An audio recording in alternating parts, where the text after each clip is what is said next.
You're listening to KSVG 89.7 FM Savage Radio, City of License, Mettler, California.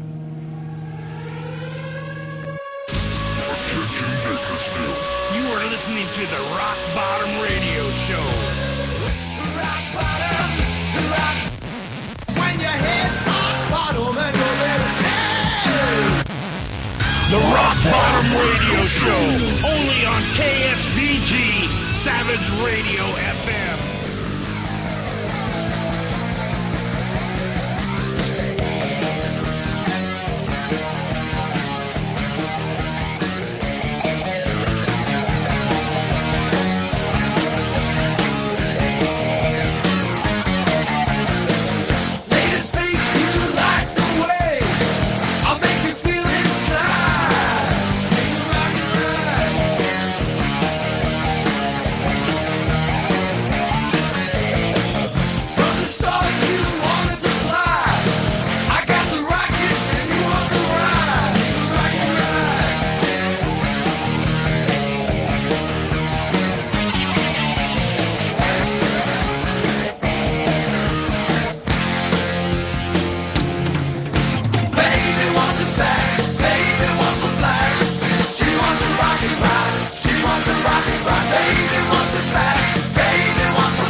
You are listening to the Rock Bottom Radio Show on Savage Radio 89.7 FM. How you guys doing? I've been gone for a couple of weeks, and this is Mark DeLeon and Rock Bottom Radio Show, and it's kind of a special show. We had a really good friend of ours pass away over while I was gone on tour, and he played in the band Karmahitlist, also a local band called Spilt Milk, and I got his band in here, and we got the catalog of music, and really missed Jim, and I want to hear from those guys. Hey, what's up, Mark? How you doing? Can you get up to that mic? Yeah. What? Yeah, thanks for having us over tonight, Mark. Oh, no problem. How you guys doing? How you guys taking this? Can you hear me all right? I can hear you all right. Can you hear us? I mean, I'm Cesario. You need to get up to the mic a little. I'm Cesario. This is Mike. How you guys Hello. doing? Drummer, bass player, respectively, for Karmahitlist with Jim, and I was drummer in Iron Outlaws, and he was his bass player in Spilt Milk.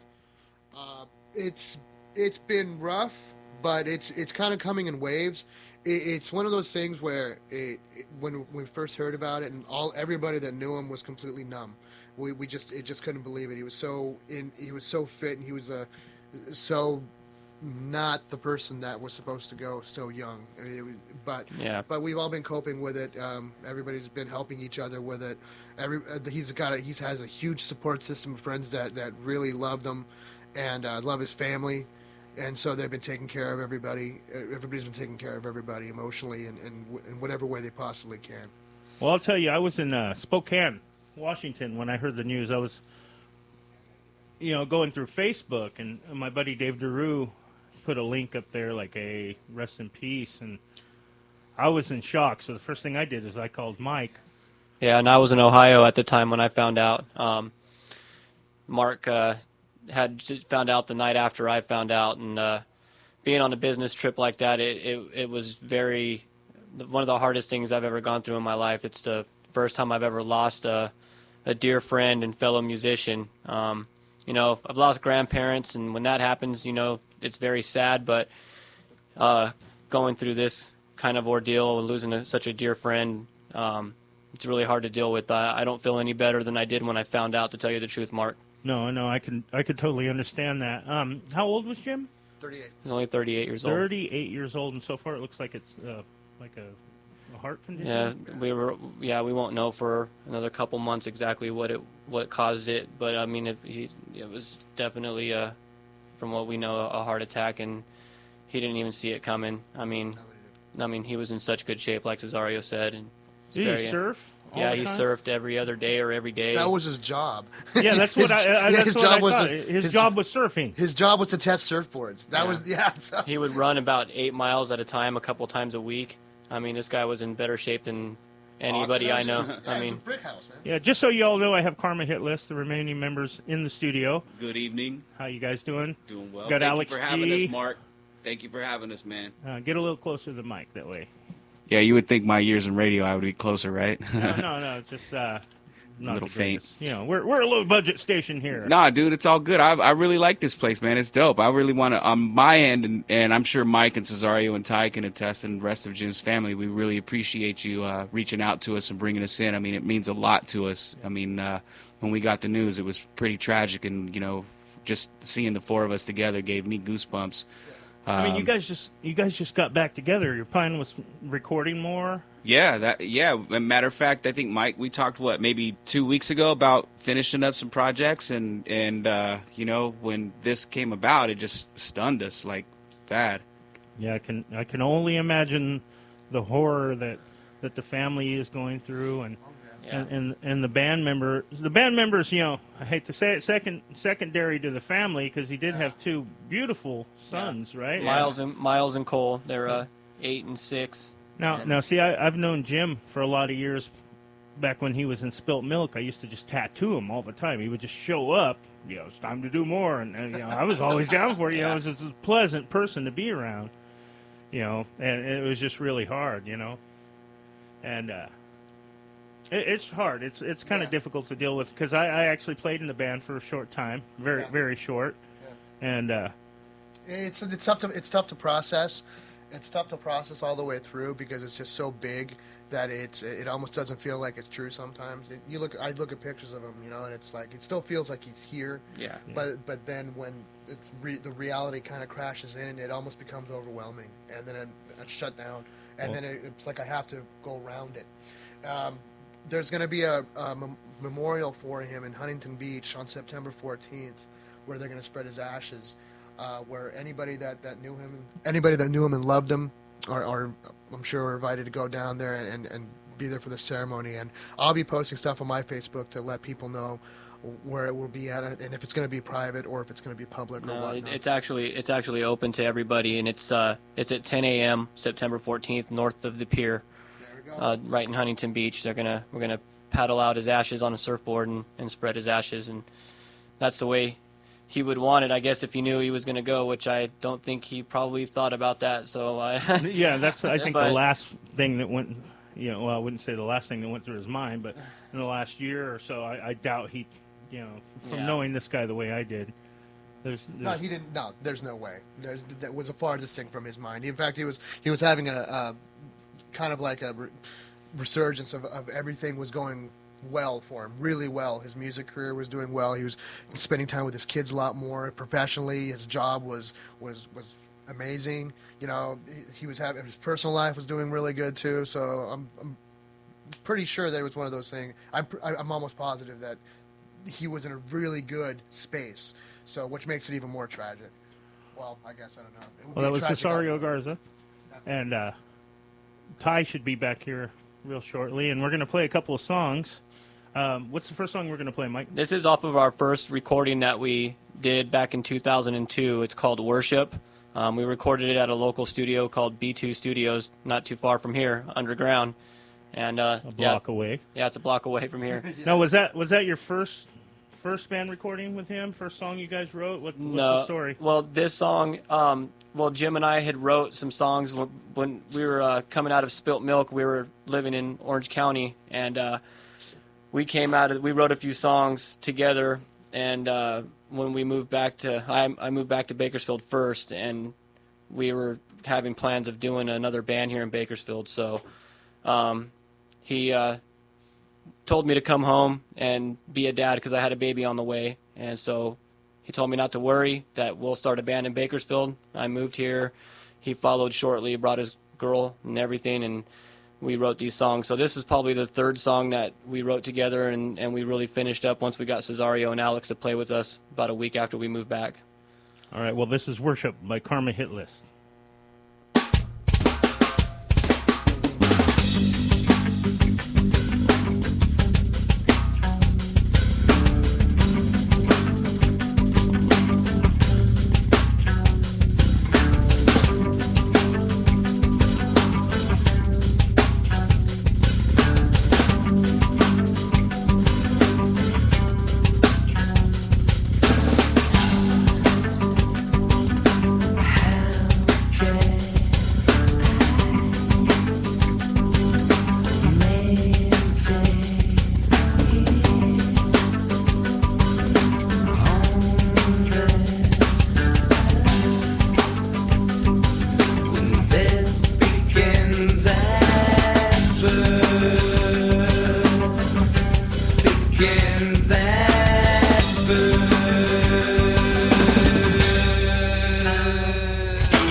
distorted my reality. My self-esteem only a memory. I fell in love with the enemy. And you tell me how I should be. You're in control of every inch of me. My heart's being sucked, trying to mask why I can't cry. My soul's being sucked, try to mask why. You never replace me, escape me, erase me and You never replace me, escape me, erase me, escape me and You never replace me, escape me, erase me, escape me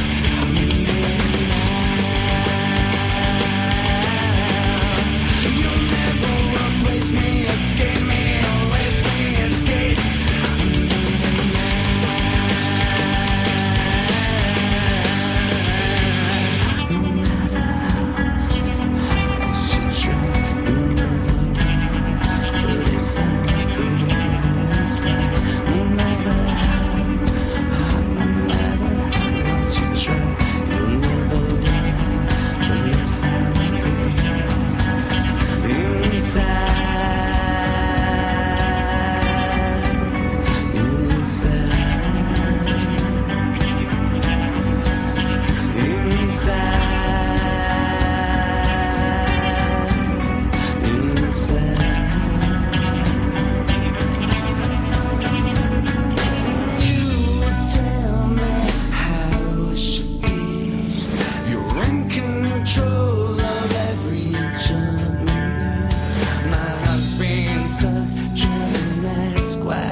You're listening to KSVG 89.7. That was Erase Me by Karmahitlist. I got the boys in the studio with me today, and we're going to be talking with them a little bit more right after these words from our fabulous, fabulous sponsor, or as I call them, these people. American Fabrication.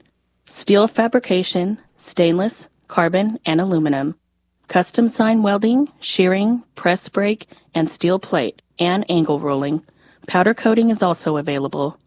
The phone number is 861-8495, located at 4940 Gilmore Avenue.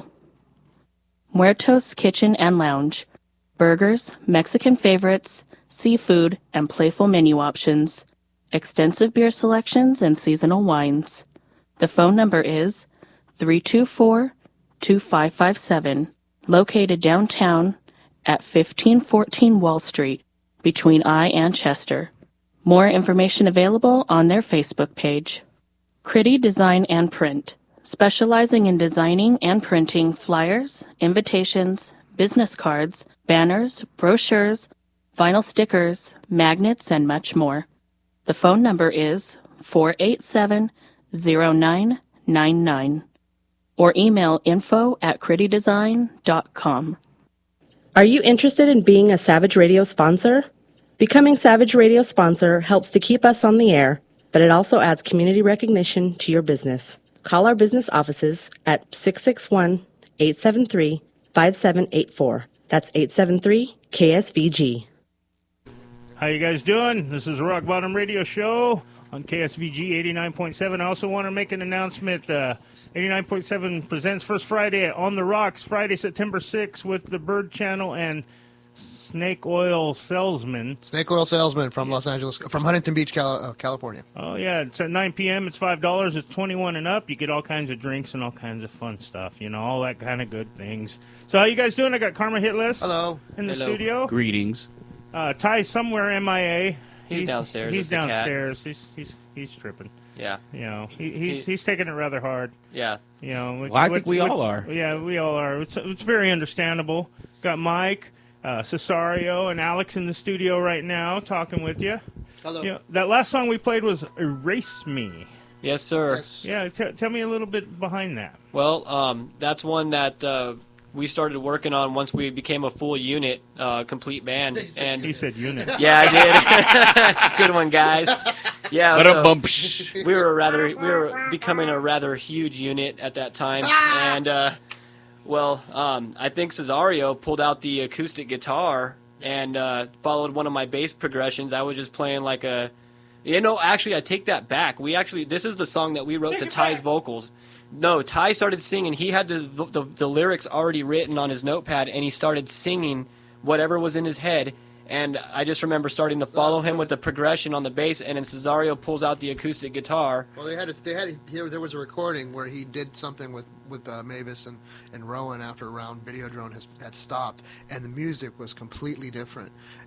But the lyrics are really, really cool. Yeah, if any of you don't know, Ty Elam, the singer from Karmahitlist, was also the singer for a really great Bakersfield band called Cradle of Thorns, which evolved into a band called Videodrone, who had some pretty good.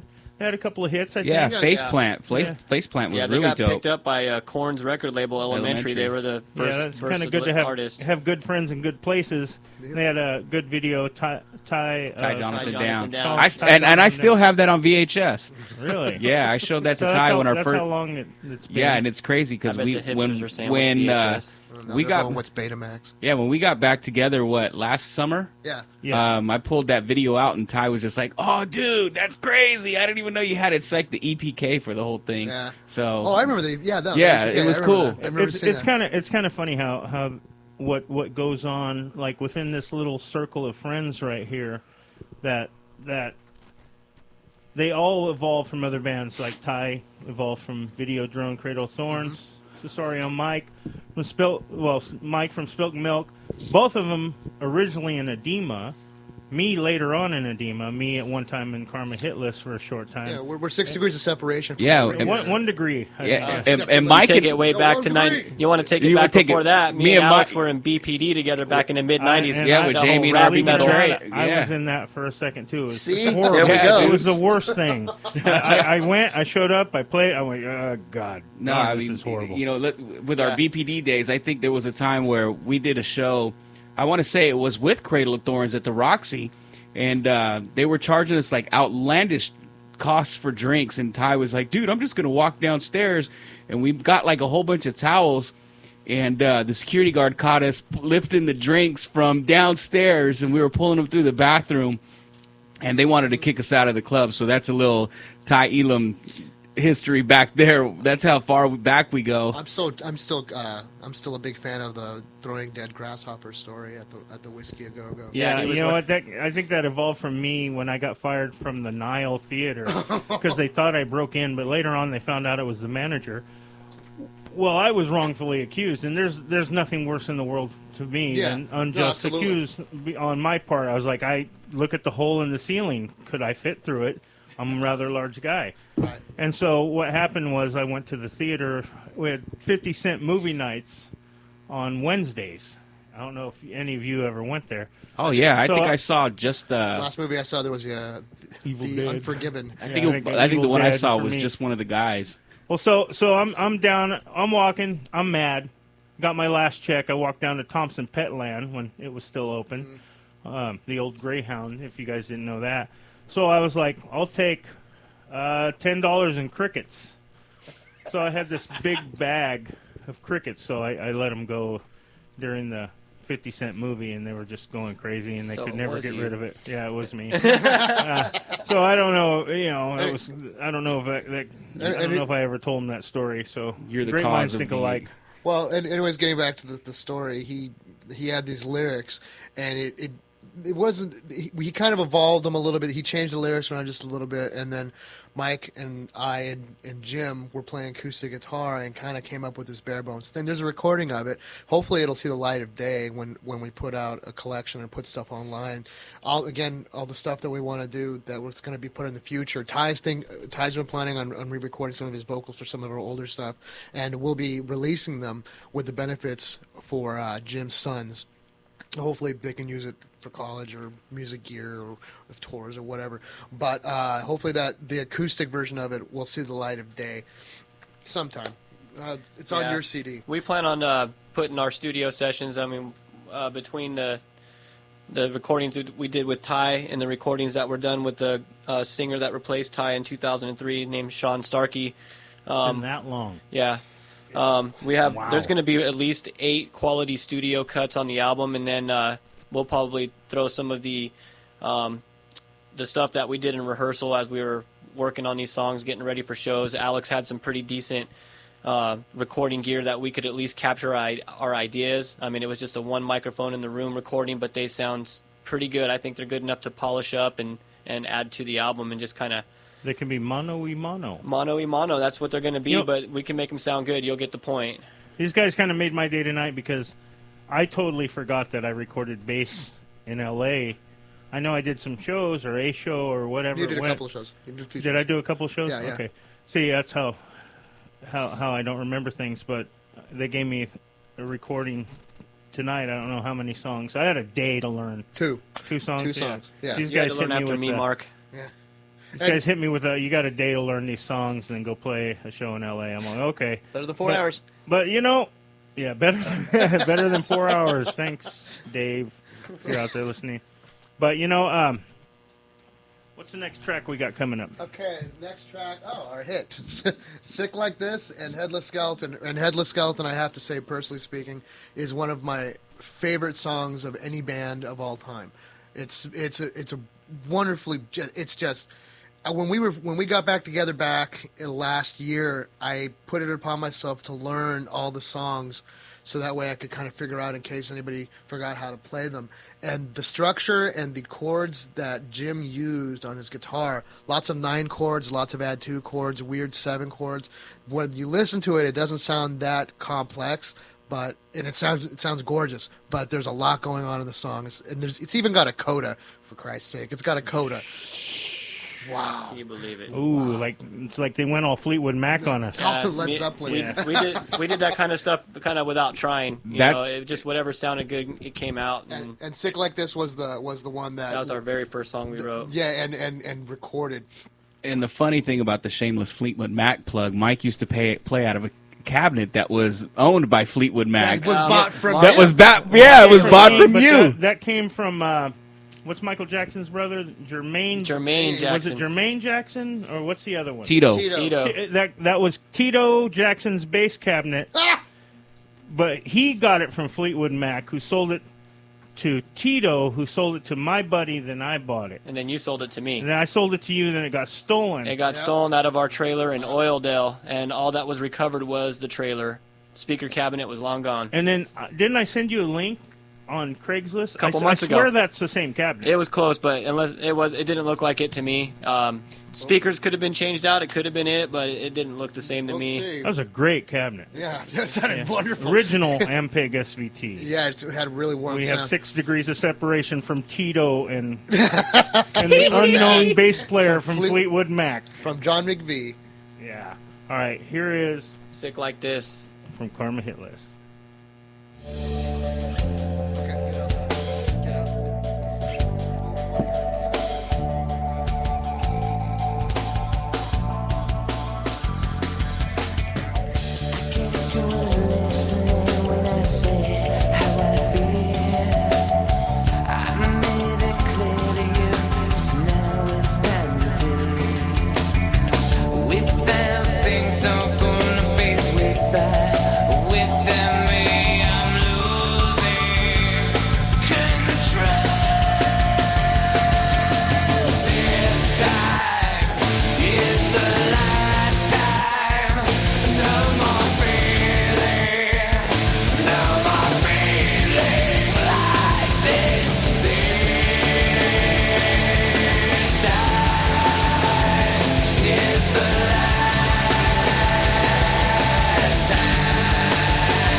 treat me like this.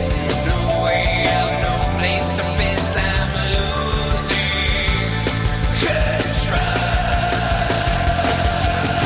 This time is the last time. No more feeling, no more feeling like this. This time is the last.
You're listening to KSVG 89.7 FM.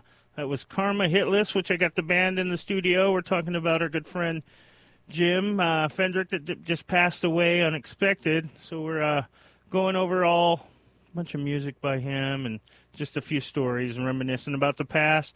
I got some commercials coming up, and then before that, I'm going to play some Van Halen, and then get back to the interview and all that good stuff.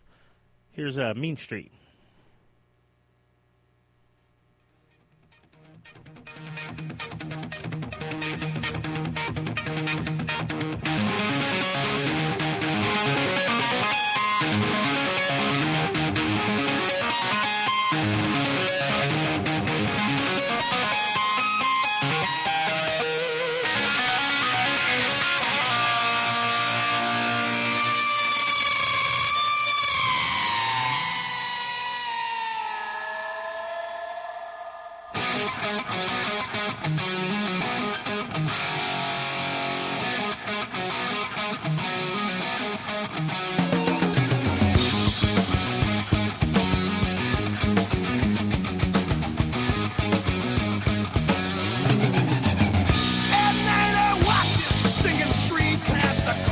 On my block, and I see the same old faces, and I hear that same old talk, and I'm searching for the latest thing I break in this routine. I'm talking some new kicks, ones like you ain't never seen. This is home. This is Mean Street. It's our home. The only one I know. And we don't worry back to my glow, 'cause we're sick of these four walls. Now what you think is nothing might be something after all. Now you know this ain't no food street, and it's dead ahead. The poor folks play for keeps down here, they're the living dead. Come on down to Mean Street. They're dancing now, out on Mean Street. Dance, baby.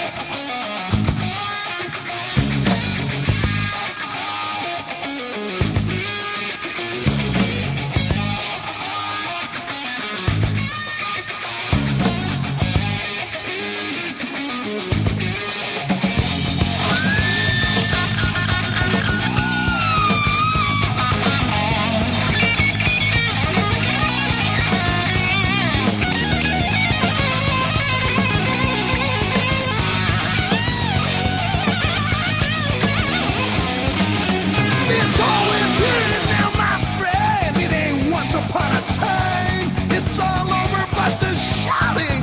I come to take what's mine. We're searching for the latest thing I break in this routine. Talking some new kicks, ones like you ain't never seen. This is home. This is Mean Street. It's our home. Only one I know. This is home. See, a gun is real easy in this desperate part of town. Turns you from hunted into hunter. You're going to hunt somebody down. Wait a minute now. Somebody said, fair warning, Lord. Lord, strike that poor boy down.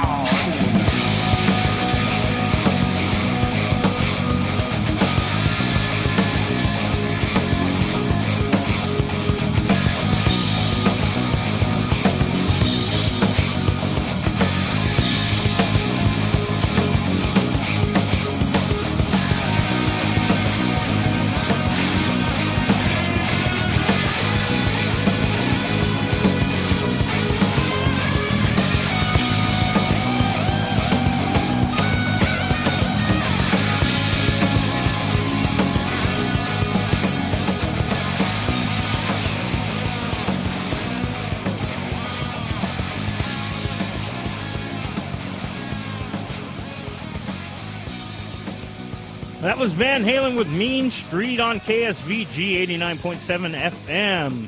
This is Mad Dog Mark DeLeon, and this is the Rock Bottom Radio Show, and I'm happy to say we are brought to you by these wonderful sponsors. Norma Jean's Atomic Kitten Salon, 2010 winner of the prestigious Battle of the Salons competition, offering haircuts, color and color correction, keratin smoothing, perms, hair extensions, great lengths, and acrylic nails, gels, manicures, pedicures, facials, waxing, and fashion photography, utilizing salon brands like Sebastian, Nioxin, Moroccan Oil, Paul Mitchell, Bedhead, and Redken.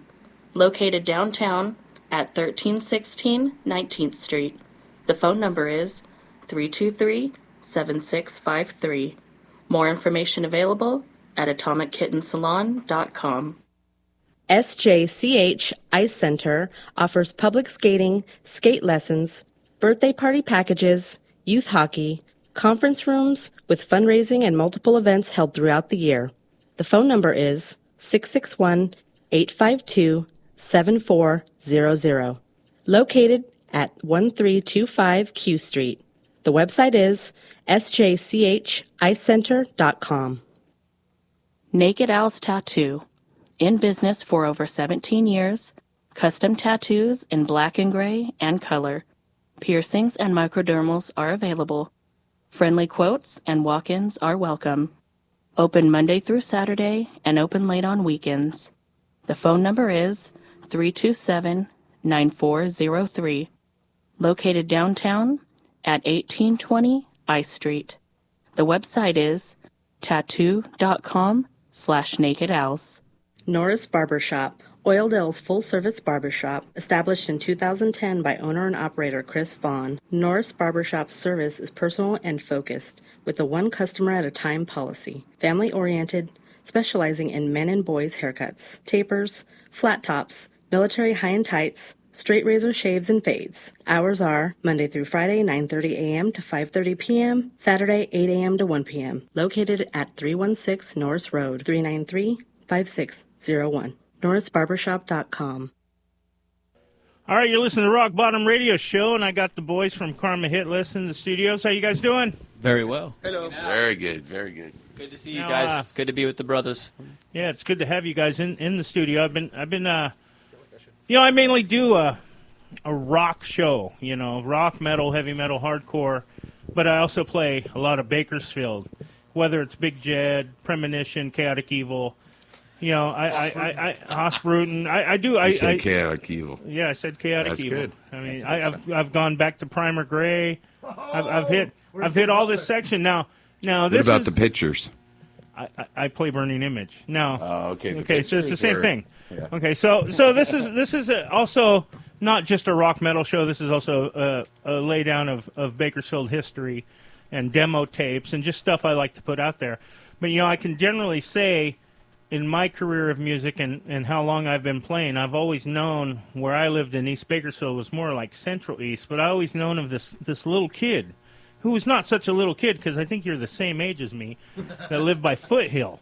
Oh, man, you got to hear this guy play drums. You got to get him in your band. And for a long time, I tried to get Ty Elam over to my garage to rock out with me. I think you were only able to one time, I think. Our paths crossed back then, but then you ended up being in Cradle of Thorns for a lot of years, which if any of our listeners are outside of Bakersfield, which I have a lot, Cradle of Thorns had moderate success, if not good following through the Triple X record company. Now, I've seen you guys in Metal Edge magazine, or one of those like heavy metal magazines. I was like, wow, that's really odd, because you guys came from a gothic, Yeah, we did. Came from- thing, and you were getting so big in Hollywood where people like Manson, before he made it, was into you. Yeah. John Davis was into you. Everybody was into what you were doing, which really brought on that whole fame of bands that came after you. So Yeah. I'm glad you're here, and I'm glad you're talking with me right now. Yeah, that's good that you know that. That actually, we were on the front cover of mini magazines back in those days. Typo Negative and Manson being on the same in the same magazine on the front cover. Fanzines too. Fanzines, yeah, and Cradle being there also, and it was one of those things where we were for that style of music at that time. We diversified ourselves though, and kind of were so different than them. And we were the people that stepped up and played with Roz Williams and were able to do that, and the same extent be able to play with Head PE or. Did you go on tour with Skid Row or something? Also? Skid Row. No, No, that would be LA Guns. LA Guns. And sorry. Tracy Guns is one of those great people that you meet, and you get his storyline, and you get what really happened, and now you can really see it. I mean, Tracy Guns is an actual musician. Axl Rose is not, and so yeah, you might want to find somebody to replace him. But we did 30 shows in 60 days as Cradle of Thorns to do Download This. That record had just been released on XXX, and we signed our life away and toured in the 15-passenger van with everything and 6 people and everything packed in it. And now everything is everything for a normal band. For a normal rock band, you got a guitar amp, a drum Yes. set, a bass amp, and that's usually it with a singer. Okay, you guys had racks of keyboards. yeah, we fit everything into that, and Two singers. no cargo trailer on the back. Everything was just I know the piled feeling. in, and we switched off, like, as far as like, this guy's going to drive. Of course, once they saw me drive, they were like, never we're driving not going to again." have you drive. No, you're from here out, you're not driving. I can You're totally done. understand. You need to sleep. Yeah, I'd see Cradle of Thorns be written about in Bam magazine, like like every once in a while, like in the '90s, It's a great people writing band. stuff about that. Yeah, So yeah, they were. let's. I'm gonna touch Yeah, on it was good stuff. the video drone thing later on in the show, because mainly we're going to talk about the next 2 songs we're going to play, Yeah. which are Trust No Human and Yeah, Read Trust Between No the Human. Lines, Karmahitlist songs. yeah. Now, how did you, Ty, get into the band and find out? Hold on, before you answer that, I have to say this. You're listening to KSVG 89.7 FM, City of License, Mettler, California. It is the top of the hour, 9 o'clock, and back with Ty. Savage, not average radio. So, No, it's it average is. radio, not average radio. Yeah, how did you finally hook up with Karmahitlist, or what became Karmahitlist? What was your story? No, there actually showing up and being a part of it. The first part of it was good. I mean, you're coming off of being in a band that was signed to Warner Brothers, whatever else. I had came back to Bakersfield. The reality of life, which is you have to work, you have to, whatever else. And the best part was showing up and meeting Jim at that point. Well, I think he was working at Deja Vu as a bouncer. I didn't know that. He was, and Alex Garza, Mike Montano, and Cesario, and all of us. We were just. It's different. It's like starting over a relationship. At that point, it was starting from scratch, And it was on fire. It was on fire. When you guys came out, it was a breath of fresh air to all the new metal that was And there's stagnant. nothing wrong with the word metal. That's Yeah. why I want to say that right off. Yeah, that yeah. I understand like that, but metal. I don't mean, like the NU metal so much. Yeah, but, new metal, But that but, the whole Adidas thing was really stagnant at the time, Yeah. but still like going strong. I mean, Yeah. well, no, Run DMC. I mean, Alex As is I'm wearing wearing a Run DMC shirt. That's the There's real nothing wrong with Adidas, that. Okay, With Vans. you know, but that's yeah, you're right. It was it was a breath of fresh air, and it was on fire, and you guys were all really, really good at playing. I mean, you're one of the best singers I know. Thank I you, love sir. your voice. Thank you. I mean, I'm an there's old man, no too. reason. There's no reason other than your own self that you should be bigger than any of the guys out there, because you're a pioneer in it. You know, Yeah. really. I mean, if you ask people that know, you It's good to- started it's- a lot of it. It's good to actually look at the bands that have progressed over the years that I played with, and a lot of them have passed on. I mean, Roz, for instance. I've never been much of a Manson fan. I was more of a Roz Williams fan. Yeah. Rest in peace. He was a good friend of mine. And he He died with a knife that I gave him on his side. Your old manager told me about that. Yeah, he was that guy that, when I first met him, we're playing the Gothic Denny's. And there's Rick Agnew, you get to meet all these people that you grew up and you kind of like idolized. And, and you see him in his own way. He had like, the skinhead guy sitting on his lap and they're making out. And it's just like, sorry about that. But it was just like living on the wild side. Yeah. No, but I mean, he lived the life that these guys make, they kind of portray as being something. He actually lived it. It was not a faked funk. It was real. And because of the band I'm in now and through the magic of Facebook, I've got to correspond with Rick, who was somebody who I idolized at a young age and then got to know. So that's really cool for me. So I can imagine it being the same for you. I got to meet Rick down the road when we did the Video Drone record. It was cool. He was living in a halfway house that was down the street, but he came by. I'm Rick Agnew. I said, "Wait, you're Alfie? Where? Casey? Just to." Kind of throw it out there. Are you kidding right now? Are you just some homeless guy or whatever? And really, to get to know him, he ended up sitting in on the recording of the Video Drone record. And at the beginning, when we were in the writing stages and say, "Oh, that part sucks," or whatever else, he drank beer with us every night. It was one of those things where while in rehab. No, halfway house. Excuse me. No, but he rode his bicycle down once we hit it off. Was it bright purple like his house? No, he was wearing a green dress and he had a bicycle with a carriage on the back. But I mean, it all worked out. Ring ring. He pulls up to the studio. Ring ring. Yeah. So but you move back to Bakersfield. I mean, you do your tours. You guys have your success. Yeah. You do your videos and all that. But then you're back in Bakersfield. We're going to touch more of that because I'm going to hit you with some Cradle of Thorns and Video Drone in a little bit. So this is about it's about this about Jim. Jim. So when you came back, you guys just started writing together?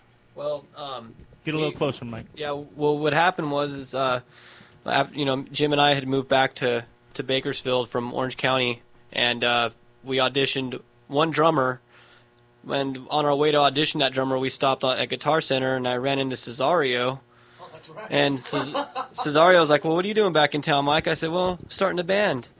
Got Alex G in the mix. I've been talking with him. He was recommended to me by Jamie Contreras, which was from one of my previous bands, our previous band. My previous band, too. And Alex was the one. Alex was the one that suggested that we get Ty Elam. So we had a few practices, got our. Yeah, I think we were practicing for maybe a month or two? Yeah, we actually tried out Kenny Mount from the Filthies. We asked him to come down before we asked Ty to come down. He's my brother-in-law. He's married to my sister. And nothing against Kenny Mount of the Filthies, but that would have been a whole different. Oh yeah, no, yeah. Well, he even said so. He sat down and said, "Let me just hear what you guys have." And we went through the first three songs. We went through Worship, through Sick Like This, and Headless Skeleton. I think we even had some other stuff. And we had some other stuff, but those three songs, and he just was sitting down going, "Guys, you got to get somebody that better than me to sing that." Yeah, he's really good at what he does, but it just wasn't a stylistic fit. Yeah. So Kenny was like, "Man, you guys got to find someone that fits your style." Yeah. I couldn't even see Mike Ness singing in your band. I mean, Ty's the perfect choice. And then later on, even when Ty left, you really couldn't even write the same. You had to structure the whole band differently, even though you kept the same moniker. Yeah. It was a new sounding band. Yeah. I mean, you switched it up when Sean sang. But, I mean, push come to shove. I mean, Ty. Absolutely. Yeah, and it's funny how time came about. And I had came back from Fresno from work because I was doing radio up in Fresno. And I stopped over at Chewy's on, was it Plans or Stein or something like that, Wilson. And I was standing behind him, and I flicked him in the ear, and he looked around, and he wanted to fight me. And then he just looked at me and was like, "Yo, what's up, dude?" And I said, of all people that I needed to run into, I ran into you. So we didn't have band practice that night, and I told Mike. So he flicked him in the air. Yeah. Good idea. Yeah, and he was just like, anybody else, he would have probably would have scrapped. And he just looked at me, gave me a hug, started laughing, and was like, "What's up, dude?" I was like, "What's up?" Well, what's funny too is that I bumped into him later on that week. I don't even know if it was the same night, but I bumped into him later on that week at Lucky's. Right. And I'm like, "Oh, I was supposed to talk to you." He's like, "Oh, I already talked to Alex." So Yeah. it was one of this real fortuitous. And once again, I want to clear something up. Kenny Mount, if you're listening, We love you. We love you. You're an amazing talent. I didn't Yeah. want to say anything bad, It would but just you did been say a that. totally different thing. Yeah. Yeah. And You know. Jim and I had talked about it. Jim didn't know much about Ty's history. Probably didn't listen to much of the music, being from a completely different scene, and he was down in Well, thank Orange God County he for didn't a know while. about Ty's history. But we were talking. That would right off. Like Yeah. that guy's a flake. No, it was nothing. It was nothing like that. It was actually Jim was asking me, well, what do you know about this guy? And I was like, I just know that he's really charismatic, and I think it would be very interesting. I was like, me and Jim were talking. Well, when we start this band and we get this, we get this music down, we need a singer that we need like our Perry Farrell is what Jim said. We need we need the Perry. Yeah, that's a good assessment on what Ty is. He is his own animal. I should say. And once we started rehearsing, it was just like magic. Yeah. I mean, you know how you see the movies and there's always that glow behind somebody? Literally, that's how it fell into play.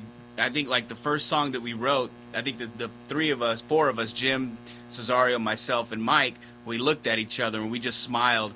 And Especially Jim. Yeah, Jim always smiled. Yeah, Jim had Always. the biggest smile. When Jim's smile showed up, it was like, Yeah, it was like, that's on. Okay, it's good. Now, Ty, we're gonna play "Trust No Human." Is that what it's called? Now, give me. You did your own lyrics, or the band wrote them together? No, Or? no. Ty I always wrote his own. the good thing about leaving.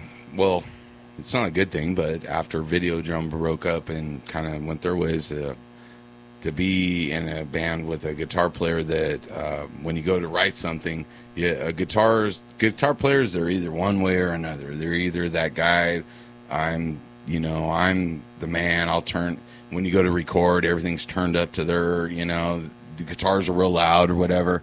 Yeah, Jim always kind of was that guy that had tons of ideas and were able to manipulate the music and the idea of what I'm. Once we got it together, he was able to. He wasn't that guy that was over. It wasn't ego tripping. He A was guitar I would player with definitely no say that. ego. Yeah, he had no Imagine ego. that. I mean, most I guitar got an players ego. are that guy. But a lot of these songs were listening to the way, definitely on guitar. That's where you're getting your drama, and I'm a drama guy, and he writes. He did write a lot of very dramatic guitar parts that allowed me to release stuff like Trust No Human, which is don't trust anybody, don't trust yourself, don't trust your neighbor. With Jim, what I tripped out on with the way he wrote. Now I don't know if you can tell this from listening. He was a Les Paul Marshall guy, Yeah, absolutely. like full on meat and potato guitar player, but just the way he structured his songs, and the way just his hand alone. He was a you know, genius. yeah, it came through in a way that he would only, could make it come out that way. Yeah. No, I try to play his guitar parts, and it's like karaoke on guitar. Yeah. Because he's got that certain feel, and the way he played, and his style, and his approach to the way he held the pick, to the way he moved his wrist. I mean, And I can tell you from personal experience too that when dealing with there are certain musicians that are pretty inflexible. They're kind of like, this is my part, this is my part, you got to figure out your part around it, you got to do whatever, I'm not changing my thing. He would change whatever, like he would come up with an original idea, a lot of times with Mike, because they'd write together, and they'd have this thing that kind of like was like a DNA strand. And then counter melodies. Yeah, absolutely. There's a lot of counter melodies. A lot of in it. counterpoints, and then whatever Ty would go ahead. Go ahead. And then what would happen would be that Ty would start singing, and then he'd start finding what melody he'd start finding the melody through the music. And then what happened was like a little tug of war where Jim would change his parts subtly, Mike would change his parts, I'd change my parts. Everything would kind of change together until something just kind of fell into place. Magical and involved. Yeah, and then once that tapestry was done, it was like, okay, cool. Did we record that? Did we get it? And then from there on, it kind of built a life of its own. yeah, we made a point of recording every rehearsal.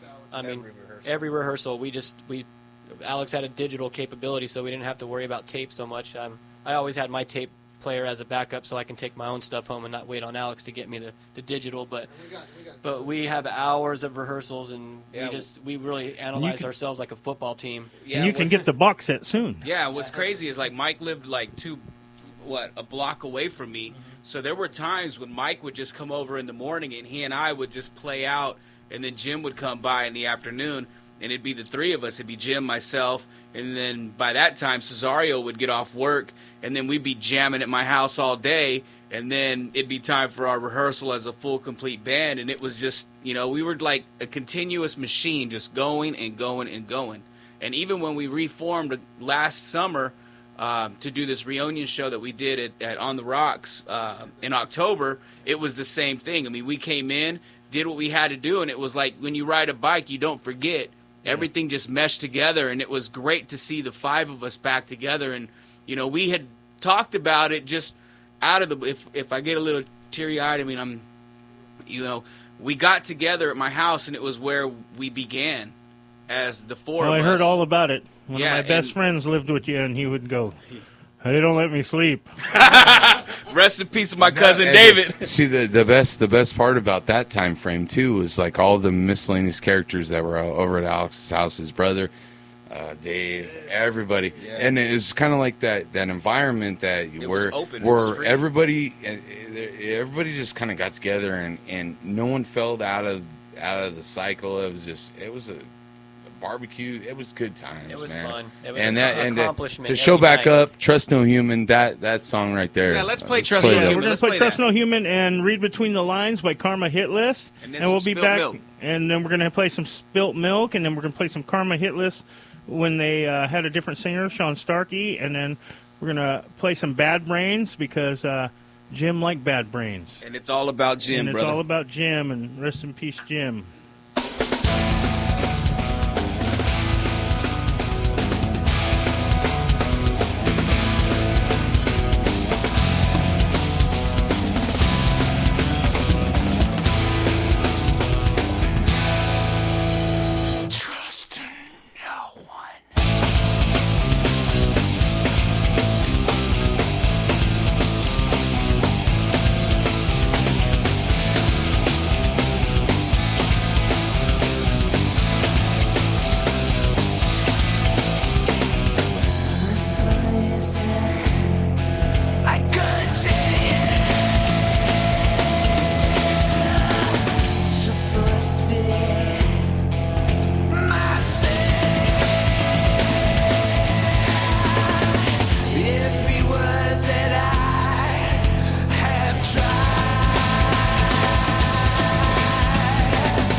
listening to KSVG 89.7 FM. I'm here with Karmahitlist. I'm going to play a commercial real quick, and then I'm going to be talking with the boys. We're going to give the information on the services for Jim Fendrick. And, you can also, I think, still post on his Facebook, kind of stuff like that. But we're going to play some more. We're going to come back with some spilt milk and talk with the band some more. Hands of Joy Massage Therapy, the one-stop wellness center. With 17 years of experience to guide her, massage therapist Joy Staley and her team of therapists continue to help their clients experience the therapeutic and holistic benefits of massage. Beyond Swedish and deep tissue massage, they also specialize in prenatal, hot stone, couples, and hydro massage. Hands of Joy's hydro massage bed is the only one of its kind in Bakersfield. They offer gift certificates, baby foot deep skin exfoliation, Javita weight loss coffee, and Somber products. The phone number is 661-496-6153. They are located at 2112 24th Street, Suite 2. The hours are Monday through Friday, 9 a.m. to 8 p.m., Saturday, 9 a.m. to 3 p.m. More information is available on their Facebook page. The Law Office of David Leone, specializing in family law in Kern County for 20 years. Proud supporters of the local music scene. Located at 1670 M Street, 1 block north of the courthouse. More information available at davidleone.com. 18th Street Carpentry, handcrafted caskets. Kern County's only local casket makers, open to customizing options available. All caskets are made to order, making each one unique and personal. Located at 512 East 18th Street. The phone number is 549-4848. More information available at bakersfieldcaskets.com. Are you interested in being a Savage Radio sponsor? Becoming Savage Radio sponsor helps to keep us on the air, but it also adds community recognition to your business. Call our business offices at 661-873-5784. That's 873-KSVG. All right, we're back. This is KSVG 89.7 Savage Radio for the people who hate radio. This is the Rock Bottom Radio Show with, when I grew up and there was always that episode of Happy Days or Laverne and Shirley, that something serious happened, like somebody passed away or something, they would say this is coming up as a very special version of Happy Days. Very special episode of Happy Days or Different Strokes or whatever. Well, this is a very special episode of the Rock Bottom Radio Show because somebody who is dear to everybody in this room, I got to say, unexpectedly. I mean, I was in shock that he passed away. I mean, you're talking about 38 years old, am I correct? Yeah. 38 years old. You look at this guy, he's a freaking underwear model. Yeah. I mean, Jim was a great-looking guy who was he rode surfboards for a living, always at the beach. I mean, so unexpected, and I was lost for words. I really didn't know what to say because I actually played music with this guy. Unfortunately, I've had good friends that I've played music for pass away, but I would like every one of you, before we move on to playing the spilt milk stuff and then the karma stuff with Sean, right now, if I can get a story, just one story, quick story out of each of you, to just your memories. I mean, this is what this is about. If you would like to start it off, Mike. Yeah. Get a little closer to the mic. Don't get too close because then he'll peek out about that far. All right. Well, I guess I can just sum it up.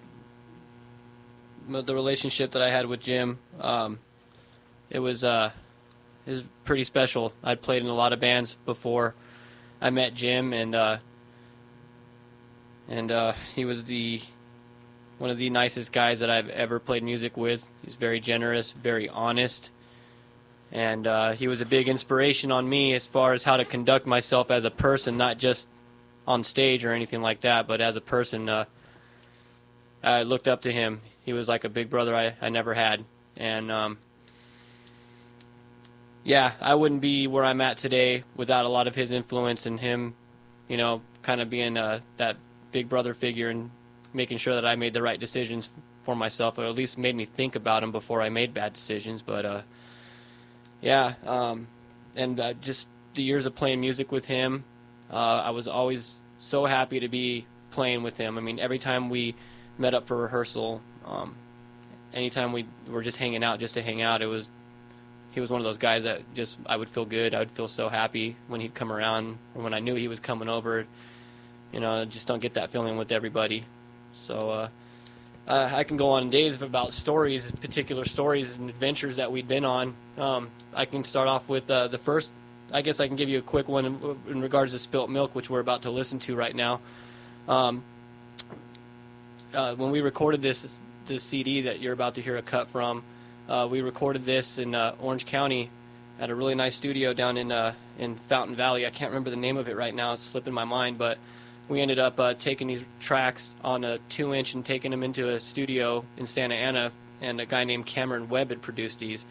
And I just remember one day somebody forgot a piece of gear, and so Jim and I had to take the long drive back from Santa Ana to Long Beach, to his house, to his apartment that he was living in. And that was like the first time we really broke down and, you know, talked about how we feel about music and what our visions were with music. And so this recording session that we did was pretty special. First time I ever recorded with Jim. All right, on. Well, you want us to play the song right now? Yeah, go ahead. I'll say something later. Yeah, okay. We'll take a break between songs, and then this is Spilt Milk. I'm not sure the name of this song, but hey, doesn't matter. Holding on, I can't keep holding on. How could you be so weak when you could be so strong? I can't keep holding on to what we have. You must have been down a long road, 'cause I can't see it in your eyes. The things you did, they remind me of myself. How did you get inside my mirror? We shared the world, a diamond and ring, but now it's empty 'cause there's nothing left inside. You took it all, took me for what I had. You took it all, till there was nothing left, nothing more for me. Yeah, there's nothing left, there's nothing more. I know my words, forgive me for my sins, and I'll try not to do them all again. It takes time to get over, and only God knows where we've been and what we bottled up inside. Look into my eyes. You took it all,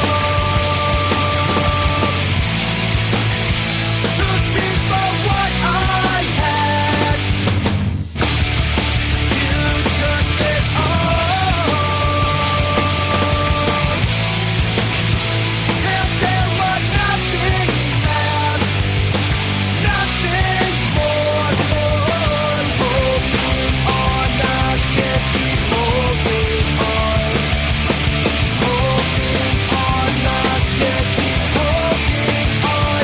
How could you be so weak when you could be so strong?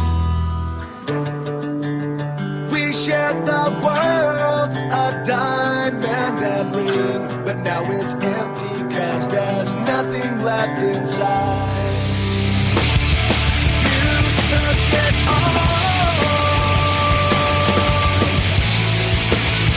took me for what I had. You took it all, till there was nothing left,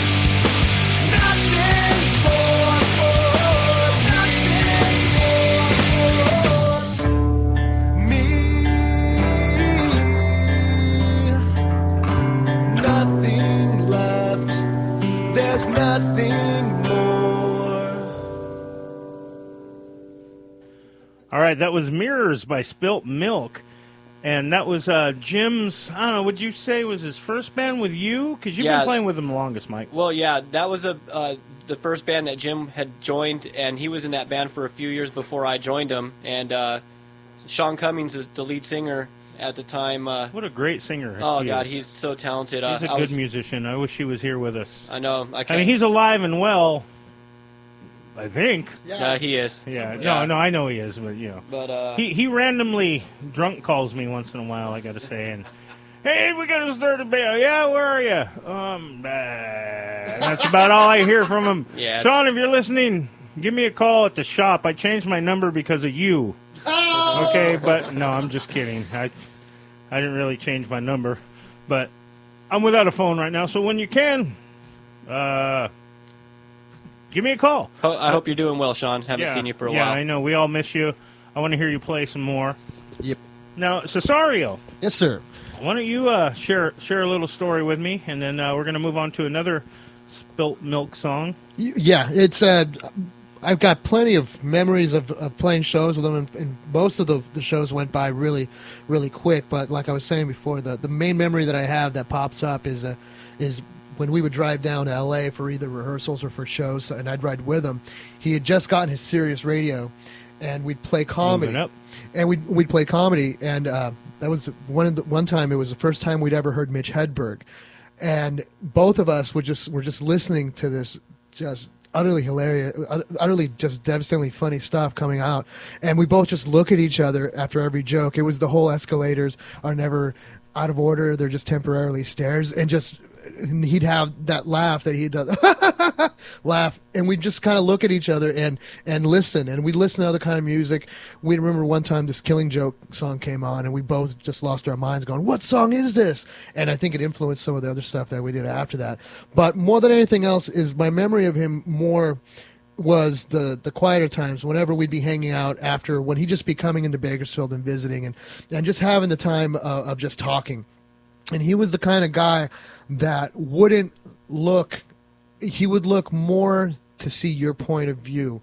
Like if I was explaining something of my perspective or something, he would like instantly try to grab on with the core of what I was saying and go, yeah, okay, yeah, like this. And we'd find more in common than anything else.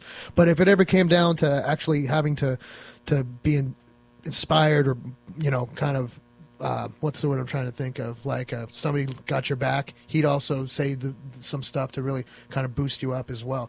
Those are the main memories that I have of him right there. And that's, when he'd smile, it'd be like, yeah, that big smile and that big laugh. Yeah, definitely. I tattooed him a lot at my shop, and he would always come in and just be just real. It's just. Yeah. He would sit down and just do whatever, Mark, and it just let me kind of go with him and draw with him, and the guy never had any ill to say about anybody. Now we live in no pretension at all. None. We live in Bakersfield, for God's sakes, where people have fun talking about people. Yeah. I mean, we and all talking know about Bakersfield. We all know each other so well. We all know the stuff that we don't want anybody to know about, even when we think they don't know. Yeah, because people talk. And you know what? And this man was just always really good to me. Really good to me. I remember you guys, for some reason, I think you had an ingrown toenail, and you guys asked me to play bass for a couple of shows, and you were at home just screaming from this toenail and crying. I mean, he didn't even complain. He just, came to me and said, you got a day, to play. And you know what? And I know I didn't do the greatest job because, I didn't really have, I think I did. I thought you did great. I thought you did wonderful. I can't remember the show. I remember the show, but I don't remember the day up to. I just remember playing on Melrose. In fact, I think the memory I just told you about Mitch Hedberg was at that show. Oh, okay. I think it was because we were both riding down from Bakersfield to go play this show. All I remember was there was a big curtain, a big red curtain. Yeah. And we went up, and there was like maybe 4 people there in the audience. Well, There this was is a big bartender. show you brought me to, Yeah, huh? because we thought it was going to be something special. But there was like 4 people in the audience, and I think 2 of them worked behind the bar, and the other one was a bouncer. And you played your butt off. You did great. But I remember staring at Jim because Sean was the singer at the time, and he was wearing a boa and doing kind of the Iggy Stardust thing, and not talking bad, but it was just a good style for him. He had that Hollywood, Hollywood, New York Dolls, New Yorkish mix with modern emo. I don't know what it was. The way I describe it is the original version of Karmahitlist with Ty was like Peter Murphy singing with the Jane's Addiction playing at the drive-in songs. You know, At the drive-in's a yeah, good. and then when we were with Sean, it was like Iggy Pop playing with Missing Persons, or Adamant that moved like Iggy Pop playing with Missing Persons. That's kind of how I described it. It was bizarre for me, and I remember just looking over at Jim in sheer panic, like, okay, am I playing this? I'm like, And he's just probably just looking at you going, "You're doing great, brother." I'm like trying to see his hands, seeing where I'm supposed to be, and luckily I can feel it, and I really couldn't hear myself, if I recall right, but I can feel it.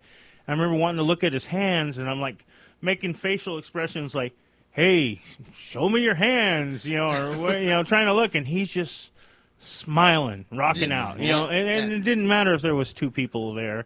He was just going for it. No, I was jumping up, and there's a picture from the show of him jumping in the air with his guitar. That's some of the shows some of the flyers. We use those on flyers later on too. Oh, really? Yeah. I think I seen one picture of me with it. I mean, you guys kind of just made sure I was not in the picture. But thank you. I know I didn't fit the part, but hey, I did the job. Yeah, that you did. That you did. But I'm going to play another Spilt Milk tune, and then I want to hear from Ty before we do that. If you'd like to share a memory, I don't want you to break down or anything, but I know it's a hard subject for all of us, but just if you can give one good memory. The best, I would say, just recently, sitting at home on a Friday night by myself, and I said, Cesario had hit something up and said that their Iron Outlaws are playing, and I had never seen them play, so I said, you know what, I'm going to go. And I went downtown and by myself and showed up over at On the Rocks and sat at a table. And it's probably like the best thing I could have done, because you never know where you're somebody that you spend a lot of time with and whatever else are going to be. And it kind of worked out for the best. I got to see Jim, and I got also to see Jim on stage, and Cesario does this. He did this at one of our last shows. I love Cesario to death, but he decides to order some shots while we're playing. I love him to death for that. Yeah, that's just, and I got to see Jim from a distance, from the side of the stage where I was sitting, and just the way he played, and he just had this to be not the singer on stage, but be just a friend showing up and watching. It was really one of those things you just kind of watch, and you at that point you don't really realize how important it is, but now I do. And we had a lot of times together. Me and Jim were he's definitely one of those family guys that you relate to him, because if you love your children like he did, and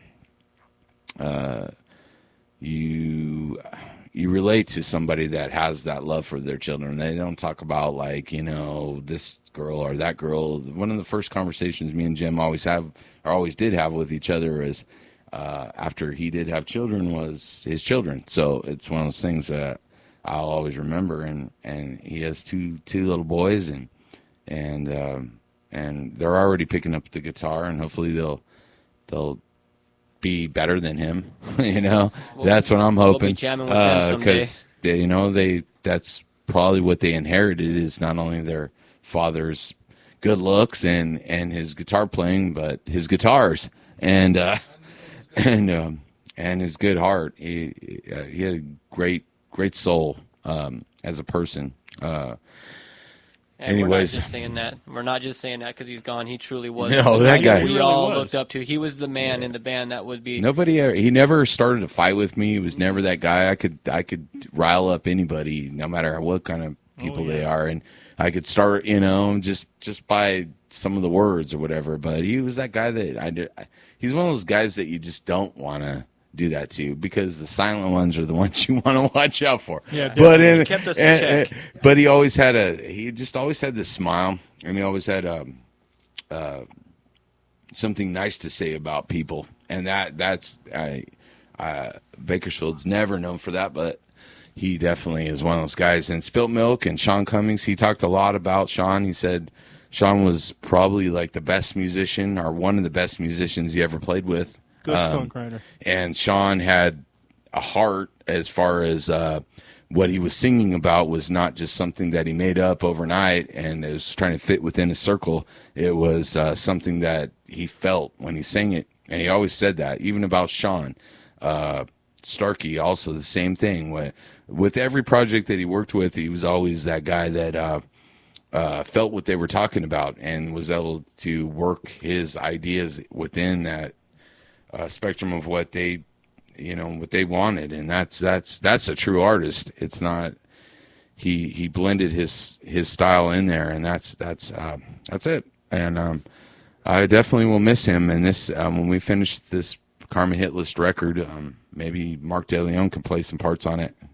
Totally. Any musician that we would like to do some remixes, we're gonna have the tapes. And I think other musicians that have ideas, this is an excellent opportunity to finish a lot of the ideas. And that guy had a ton of ideas, tons of ideas. Just give him a drum beat. He's got some. So, anyways, Spilt Milk, definitely one of those bands that were. When I heard them, I went, they're not signed, they're not like on a major label. What's going on with this? So, My view on Spilt Milk was a really good band, and I want to hear from Alex real quick. They really, when you listen back to that band, they really capture what was going on in that decade, whether I liked it or not, because I'm more of an old school. I like 70s, early 80s rock and metal, and punk rock. That's my forte. But to notice a good band, whether it's country or anything, it really sets you aside from just the normal, what we call humans. There's people who play music and write music, and people who do it well. There's not weekend warriors. There's people that actually create, and everybody else of them is just not to sound better than anybody or anything, but there are people who write and people who play. And you can tell, regardless of what they're playing. I don't care if it's the Depeche Mode or what. I mean, I don't like those bands. I hate those. I'm sorry, Ty. Okay, but I can at least tell you that they're a good band. Regardless. You just broke Ty's heart by I that don't care. Depeche Mode Ty's broke my comment there. heart many of times. Yeah, I just bought Violator last week. I mean, it takes a man to understand a man's pain. yeah, and I can sure what that pain came from. I'm not saying I hope anything they there. use the KY. Okay. Oh. But okay. Let's before I get myself in some trouble and I get picketers. Alex. Yes, sir. Okay, you're in a band. It's a rock band, for the foremost, and you come in with turntables. MPC 2000. MPC, whatever that Nord. that thing. Yeah, I is. have an MPC 2000, a Now, Nord now lead. whose freaking bright idea was that? That was Jamie Contreras was telling me I should get Alex G in the band because me and Jim we quit Spilt Milk, and I was calling Jamie about possibly coming back to Bakersfield to start a band and whatnot. And he goes, "Well, dude, you need to hit up Alex G. If you guys don't have a drummer, he'll do all the drums on he'll sample them all for you." Yeah. So You are a it's- great so I talent with called that. his ass up. Thank you, sir. I mean, And you're a real DJ. You're I'm a real DJ. Bona fide.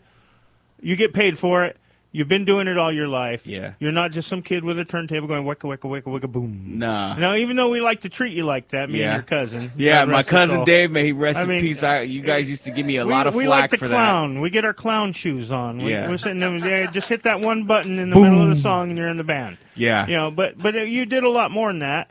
Yeah. Yeah. Your finger tied. I remember that. The stinky finger. Yeah. So you got in this band. Yes. Tell me about it. It's kind of funny because I had ran into Jamie Contreras, who Mike and I were in BPD together. And I want to say it was at the fair of all places or something of that nature. And I told him, I've been having the itch to get back into a band. And he was like, well, Mike and Jim are moving back to Bakersfield. And they were saying the same thing. I'll link you guys up. And I was like, all right, cool. So Mike ends up calling me up, and he's like, hey, man, we got this idea, and we heard that you have an idea. Let's mesh the two together. And I was like, all right, cool. So Mike and Jim came to the house, and it's funny because Jim, when he came to the house, he was like, I've been here before. And I didn't know Jim was coming. I thought it was just going to be Mike. Well, Jim shows up to the house, and he's like, dude, I've been here before. And he tells Mike, this guy named Alex and Anthony used to live here. Well, Anthony's my brother. And so Jim was just like, or Mike was like, what are you talking about, dude? And he was like, yeah, that's Alex. And he was like, no way. Well, Jim and I went to elementary school together with Sean Cummings. So here the circle evolves. So they come in, we talk, me and Mike, hug each other. What's up, dude? Miss you, man. Hope everything's cool. So I play them some beats that I've been doing. I've been programming SP1200, MPC 2000, all these other drum machines for the life of me. I was producing hip-hop records, doing remixes and all this other stuff during that duration of time. And Mike and Jim just looked at each other and were like, that's it. That's the missing link. So I was literally the drummer before Cesario came in. So Cesario came in. Mike and Jim were saying, well, we got this drummer. His name's Cesario. He's badass. And I was like, well, bring him in. So Cesario brings his drum kit to the house. We start jamming, and it was just the four of us for a good couple of 2-3 months. And like I said earlier in the evening, how we ran into Ty, we put the band together, and we were playing, and Ty came and heard the music, and he called. He was like, oh, my God, that's some of the baddest stuff. And he goes, your guitar player is just incredible. And he said the four of us together had something going. So, during that time when we were just practicing, you would always see Jim smiling or, oh, gee, that sounds rad. He would always say that's rad. Or, if it wasn't, I was at a key, oh, come on, G, you could play better than that. Come on, G. So Jim was always that guy that pushed you a lot harder to play better, play more aggressive, and play more better than you could. He was that dude. He was that coach. Yeah. And the core, yeah, he was that all around dude that told you, hey man, this is how this should be, or this is how, try this, try that. And there were times when he would come back behind my keyboards, and he would just like play this. So he would literally show me some keys, because I was a hip hop dude. I was a straight hip hop producer, house DJ, and all that stuff. Old school hip hop. Old school hip hop, house, everything. For a DJ to come off of his turntables and play keyboards and samples, it was unheard of at that time. And so, Mike and Jim would sit there with me all the time and playing and playing and playing. And so, they started writing out keys, and it got to the point where we would just overlaying and overdubbing Jim's guitars, and we just made it that much thicker and fuller. And, I have a lot of respect for Jim and his instructing me on how to play progression, chords and all this other stuff and the scales and everything. Because like I said, I wasn't really a trained musician. I was a guy that could sample and I could arrange beats and all this other stuff. But when it came to actually playing with the band with these 5 guys, Jim was that coach, and he would come over to the house and be like, lay this out, lay that out. And before you know it, that's how we came up with some of the melodies for some of the songs, And, growing up with Jim, we used to go riding our bikes all over our neighborhood. He lived 2 blocks away from me from the time he was, I want to say, 11 to like 13 or 14. Yeah, and it was pretty cool. Yeah, it was cool. When he told me that he grew up coming to this house, going where we were going to start our band, he was just like, he felt at home instantly. Is that the house we had the wedding at? Yeah, the house where Kiss played. All right. Well, at this time I'm going to play because I only got a few minutes more on the show. I want to get some more spilt milk, and I'm going to play some some more Karmahitlist with Sean Starkey singing, and get a couple of quick stories, and then we're going to leave the show with some Sacred Love by Bad Brains in Nice. tribute to Jim. But here's some more Spilt Milk for you.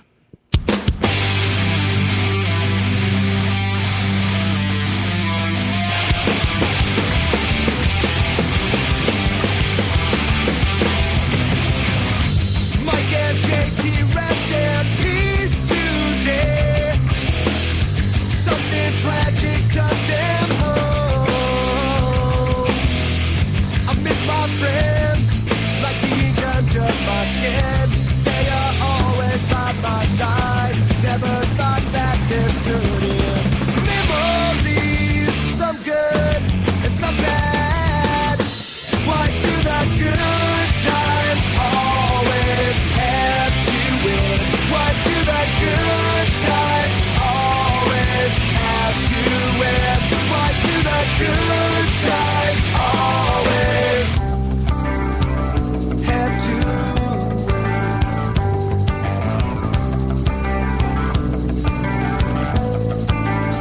Sometimes we reach a peak and close our eyes to the sun that shines so bright, leaving time behind, leaving time behind. So we can spend our time chasing heaven's highs, knowing nothing lasts forever and we're all on trial. Memories, some good and some bad. Why do the good times always have to win? Why do the good times always have to win? Why do the good times always have to win?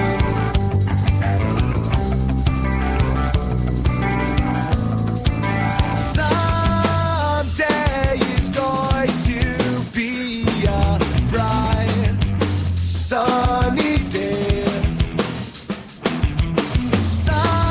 Someday it's going to be a bright, sunny day.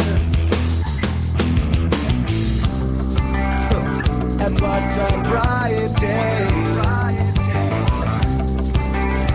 Yeah, what's a bright day? I'm missing you. Oh, sometimes we reach a peak and close our eyes to the sun that shines so bright, leaving time behind, leaving time behind.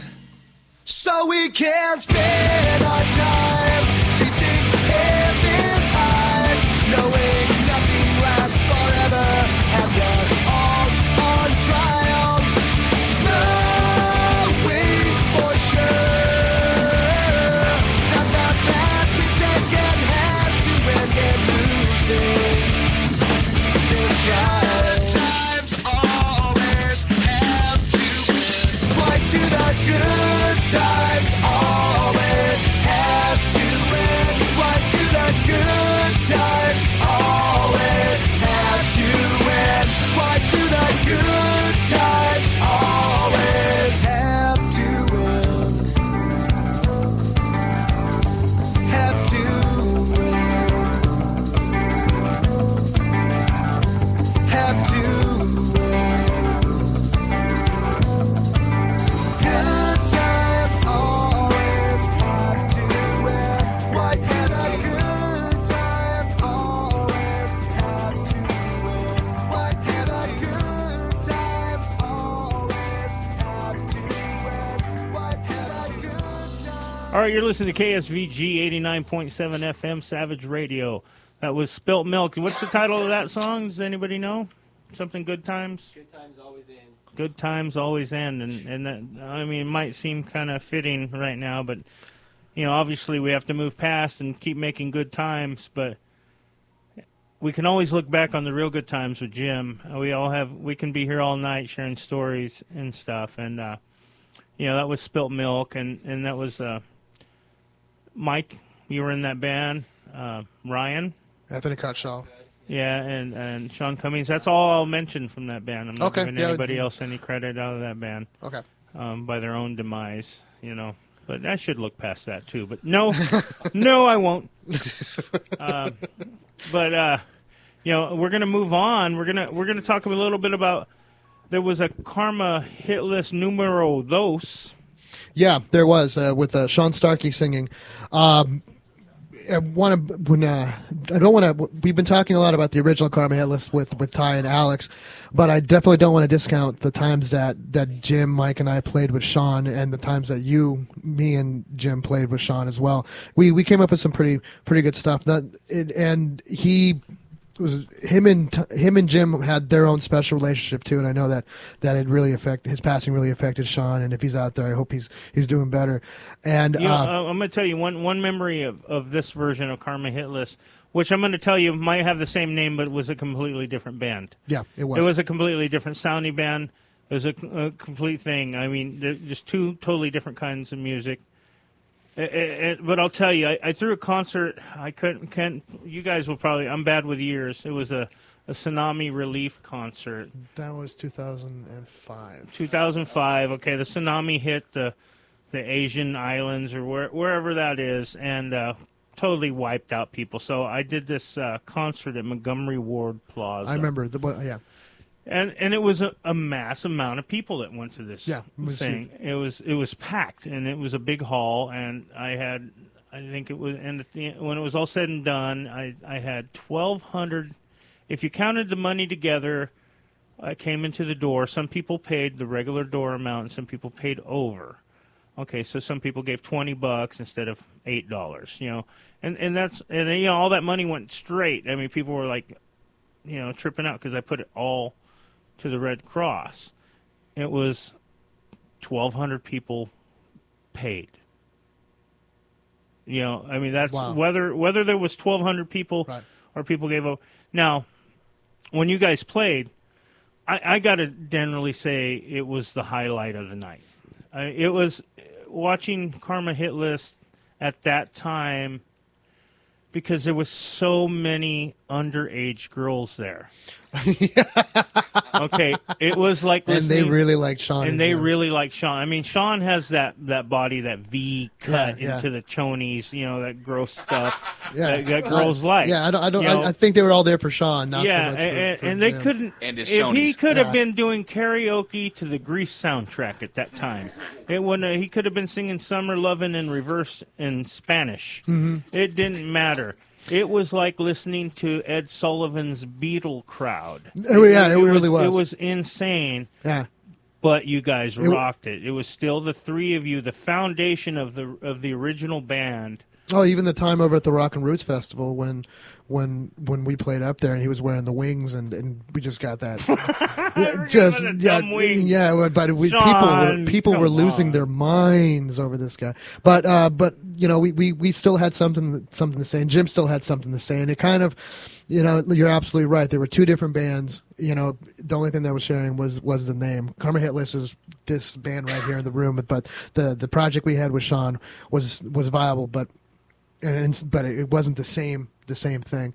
But not to be discounted. Just as important. It's still as viable, still as relevant, and not to be discounted. And the song that you're going to play right now is called "Why Adam," which the main reason why I picked this song was not only because I think it's our strongest song of that particular configuration, but because of Jim's guitar part, which is the central part of the entire song. And this is one of those times where, once again, like Ty was saying before, where he would write a guitar part and he would tailor it to what the singer was singing. So the nuances that Sean had when he was singing, especially towards the end of the song, when it kicks into third gear and Mike and I start getting more aggressive, really kind of breaks through and makes the song kind of explode. That a lot of that had to do with the build up that Sean and Jim were making with their respective melodies.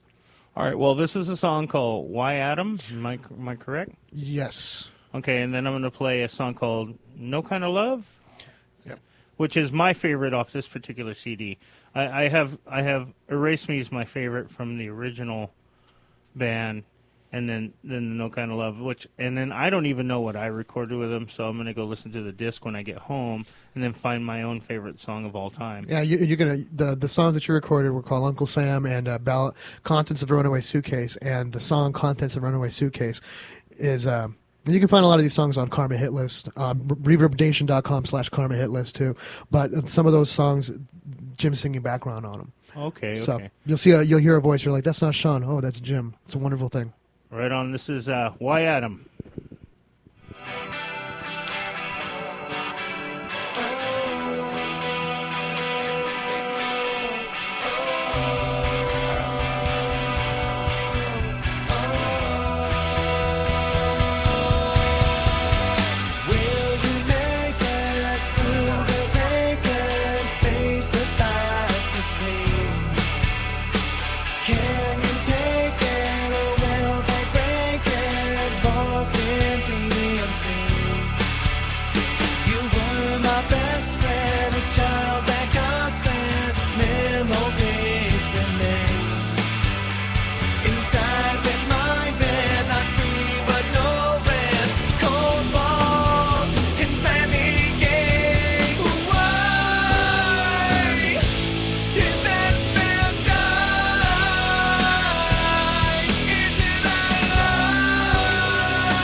Check.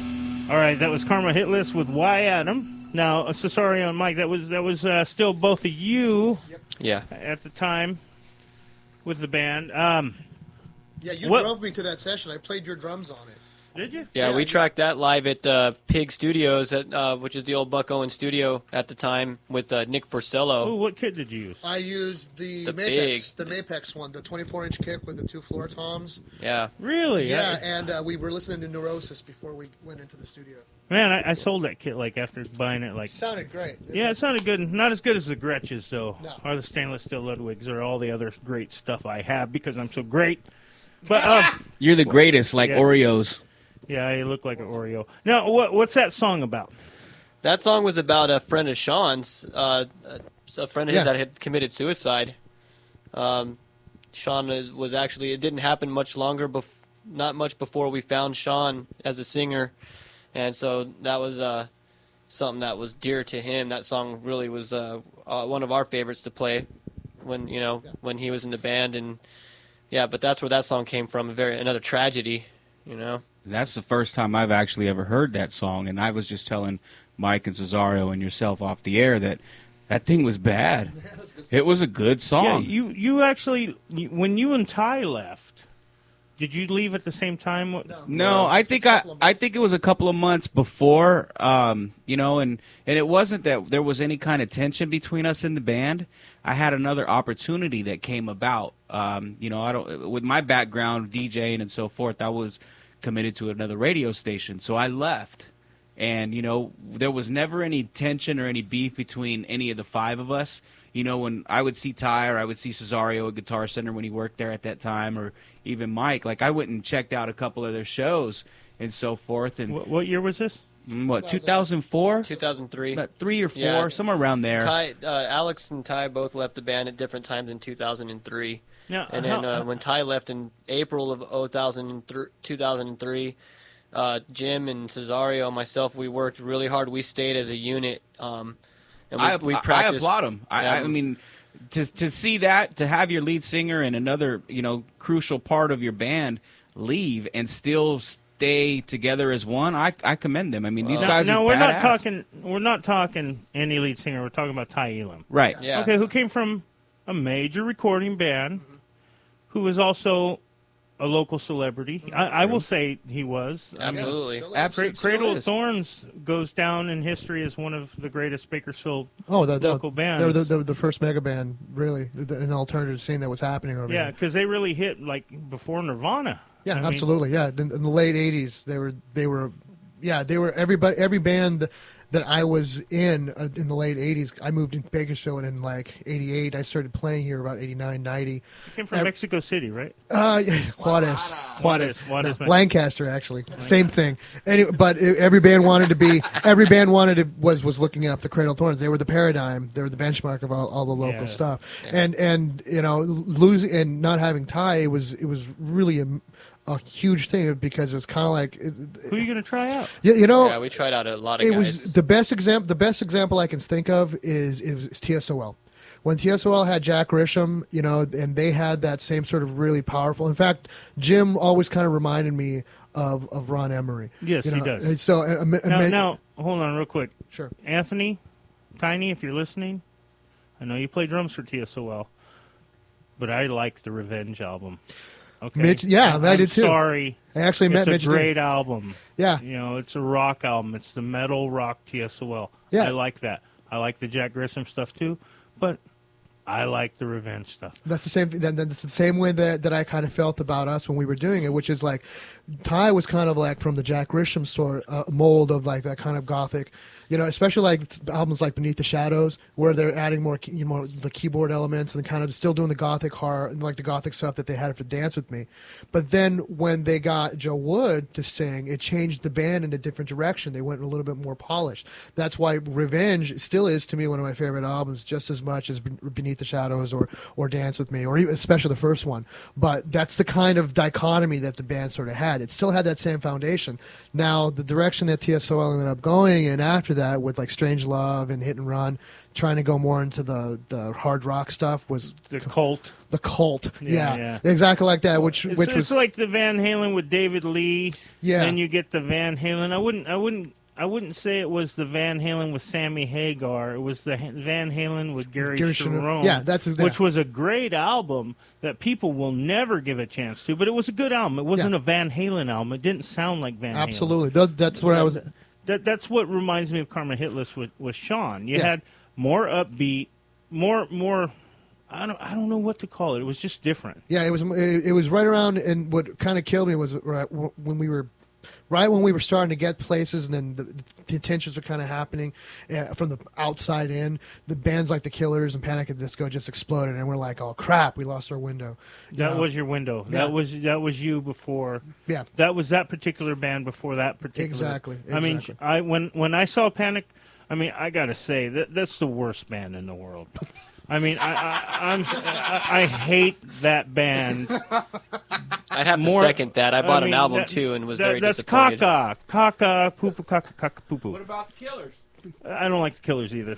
It's a great name for a band. They're lucky they got to use it. Yeah. I mean, Their first album's kick-ass. When I saw Panic at the Disco, come on.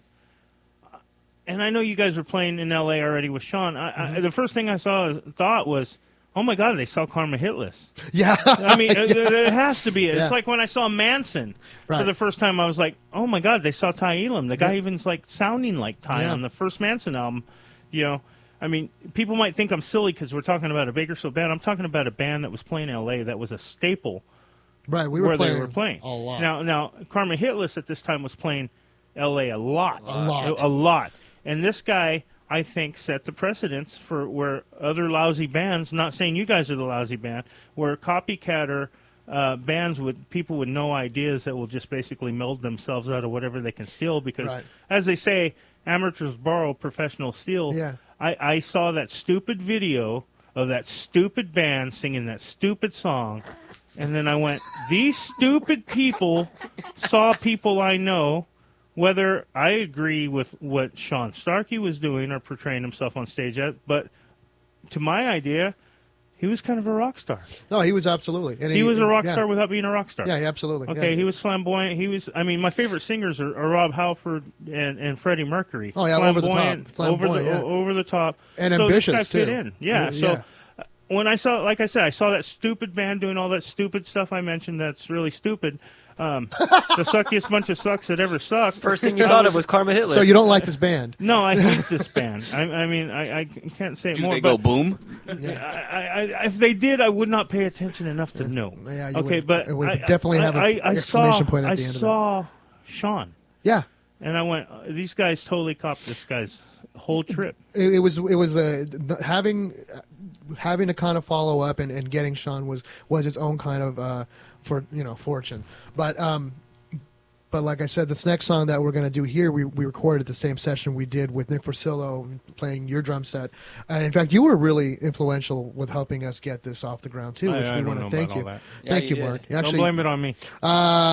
well, We thank actually you. tracked this live too. Just Yeah, we did. I love in the big doing room. live sound for you guys. I would sit and I would know the song so well that I would know what to accent on. I remember a lot of Yeah. times you would absolutely. Jim do would that. be so happy when you were doing sound for us. He like all of the worries just melted away when he knew you were doing sound. He would be like, "Oh, I'm going to sound Yeah. so killer tonight." To quote, wait, De Leon's doing sound? We're good. Yeah, we're good. That was Jim's line. De Leon's Jim. doing sound. Yeah, we're good. Turn hands up Yeah, in and the air. it's funny. You would look out, and you would look to where the soundboard was, and you'd see somebody else. Had long hair, kind of played the part of being, a sound guy, and Jim would be like, "This dude sucks," and we just look at each other and we're like, "Call Mark," and you just mysteriously appear. Yeah. The rock and rodeo, I think you were talking about. Yeah, I think. Get off of there. Yeah, you don't know what you're doing. You don't know this band. Yeah, I remember that show. Yeah. Yeah, Thank thank you. I'm going to play this last song. I have to say that we're on KSVG 89.7 Savage Radio, city of license Metler, California. I have to say that. But I'm going to play this last song, and I really, kind of got to hold it together on this. That I'm going to miss. I mean, unfortunately, Jim moved to Huntington Beach. I didn't get to see him as much as I should have seen him. And I can say in the last year, the only time I seen him was at the reunion show, and I was so happy because I went purposely to see you guys, but I wanted to see Jim. I think the Absolutely. whole response with everybody that showed up to that show, even the ones that couldn't get in because we were at capacity, still hung out outside just to hear the music. And me, I have a whole different view of the stage because I'm usually off to the side or whatever, playing my keyboards or what have you. And watching Jim just do his stomp, his signature stomping around and just smiling, and his little hat and everything that he's got on, and he was the rock star's rock star. Yeah, and a guitarist. And musician. He was. He was a musician's musician. Yeah. And I got to tell him I loved him before he went. And We all loved him, dude. I mean, Yeah. he was our brother. He was our family. And September 14th is going to be a hard day for everybody that is involved with his life. I mean, from friends, families, his children, everything. And he'd be the first person to tell us to Yeah. cut it off. Yeah. Cut it out. Come on. Yeah. Yeah. So definitely. September 14th at 10 a.m. Huntington Beach, right on the north side of the pier. They're going to hold a paddle out for him, and we're going to paddle out his ashes on a surfboard and spread his ashes in the ocean. You're all more than welcome to join. Yeah, everybody. Yeah, you all are welcome Yeah. to come out. It's not just a family event, and hopefully we'll have something here in town. But it's not sure yet. And if it does, you can listen in. I'll let you know. You'll be the first to know. Thanks again, Mark. Thank you Yeah, very thank much. you, for Mark. that. I'm gonna play. Oh God, you guys help me out. What's the song title? No Kind of Love. No Kind of Love. Yeah. Now this is once again with Sean Starkey on vocals. It was the foundation of the band. It was still together, known as Karmahitlist. Even though it took a pretty radical change, it was still a great band. And Sean Starkey, one of my close friends. I miss you, brother. I wish I could see more of you. Take care, Sean. I hope you're doing well, and you know. All the bands that Jim are with. Yeah, you know, everybody, wish you guys the and best, we're too. all gonna really miss Jim. I'm a father also, and to think of those two boys, you know, God, I can only imagine what they're going through. I'm gonna move on. I'm gonna play some rock, and then I'm gonna get off the air. And Jimbo, if you're listening, we all miss you. We all love you. And we'll keep rocking. Let's go jump our bikes one more time, Jim, in the canal. Come on, dude. We're going to do that. We'll see you soon. We love you, man. Love you. Thank you, Mark.